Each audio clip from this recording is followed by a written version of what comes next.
Find the moment of inertia of an annular disk of mass m and inner radius r1 and outer radius r2 about an axis which lying in the plane of the disk and tangent to the inner circle and outer circle. Right?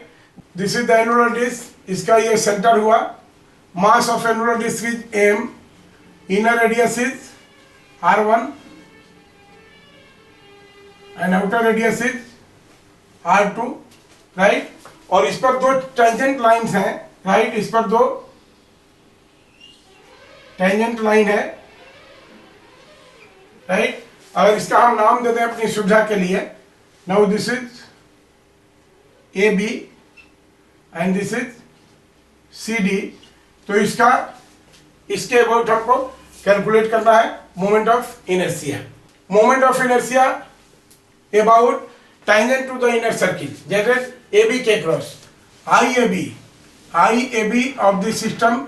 ये क्या हो जाएगा? आई A B कितना हो जाएगा? अभी हमने calculate किया कि देखिए एक्सिस पासिंग थ्रू सेंटर. अभी हमने कैलकुलेट किया कितना कि जब axis passing through centre and perpendicular to a हो जाएगा half M r1 square plus r2 square. ऐसे इस एक्सिस के बाद कैलकुलेट किया था. तो ऑफ कोर्स डायमीटर के क्रॉस क्या हो जाएगा? इस एक्सिस के अक्रॉस इसका उतना बाई 2 हो जाएगा. तो half that is 1/4 capital M mass है इसका. And this is r1 square plus r2 square.